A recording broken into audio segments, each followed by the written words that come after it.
obstacles are sure to come. The word obstacle would be skandalon. It would be what makes you trip over. The modern expression is occasion of sin. Occasus, the root of falling is in that, as in the word cadence, it's the falling up and down of the melody. So an occasion is what we can foresee to be precisely something that will make us stumble and fall. In theology, one has the notion of a guilt not only in the action but also in the pre-action, what is referred to as responsibility in causa, in the cause. This is something more modern than we think. It is easy to just think that the big occasions are the only important ones, like going to a place of formal and inevitable sin. But actually, on a daily basis, we can be in close juxtaposition with these occasions of sin.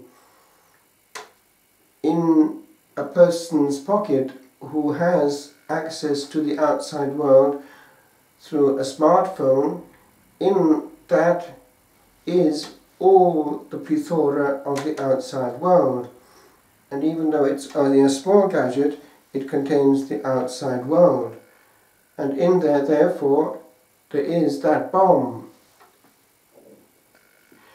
But there is more. One day I was talking to a person who was here for some time in retreat, a person of great interior life and much adoration, and she was quoting something that a priest had said while giving a higher powered talk of spirituality, that this priest, who was a man of God, had discovered that he was into an addiction. It was an addiction into catching up immediately and at every occasion to emails, and it was so easily doable because of the access to the same on these machines that now have on a screen what before was only possible in one part of one's house. Only a few years ago one needed a computer which was a computer. Now it's all there, and therefore the average advanced human being now has, in practice, the itch to do something similar to what that good priest was doing.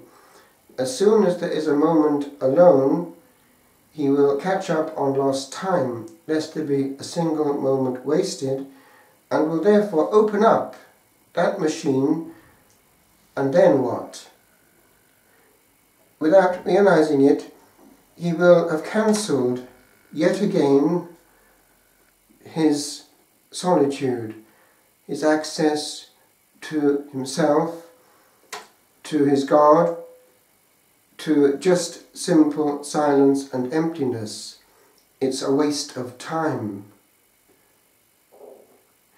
But then the question becomes more delicate. That person, of course, would be a man of God, and he wouldn't go into any occasion of sin. But the question is not so simple, because one can ask, is the very fact of opening it up at all an occasion not of sin, but of some kind of addiction, which when satisfied will become compulsive and will then lead to a spiritual malady which we can call, for want of a better word, activism. The impossible situation of a man who henceforth cannot not do anything. He has to do something that is actually going to have value. but in so doing has become a person dependent on what is in his pocket. If one doesn't believe it, one has but to open one's eyes. A large proportion of the people that one passes in the street is in the act of walking, looking at a screen. And that's only in a few years what has happened to the whole civilized world. It's a tiny fraction of time and of civilization. We are changed, and in that we are actually profoundly damaged. We have become addicts, psychologically addicted. So there is a subtle occasion of, not shall we say sin, but of illness there, against which we have to react. I am not going to be a slave in my time on earth.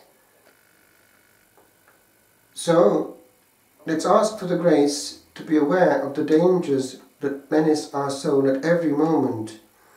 Already one cannot be alone in a public place. Why? Because one is obliged to listen to what's being pumped at one through the airwaves. Therefore one's thought is not one's own. It is solicited, and we are obliged to share someone else's thoughts, usually not of a very elevated order.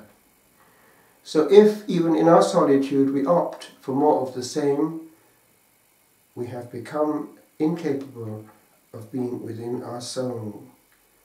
Addiction to activism.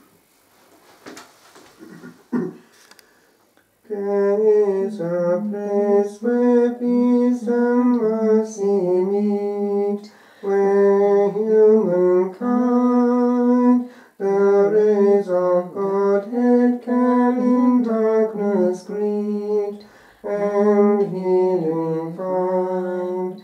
There is a manhood where divinity looks out to us from all eternity. A stream of light, a beam of ancient grace, in this hour, for us who in this tender face behold the power that at a time that in the moments be, I see this grace that waited long for me. O Master, draw me close to this soft heat that melts in this, the coldness of the heart where all things meet. Send thy bliss, and in a smile bid me a wandering deep.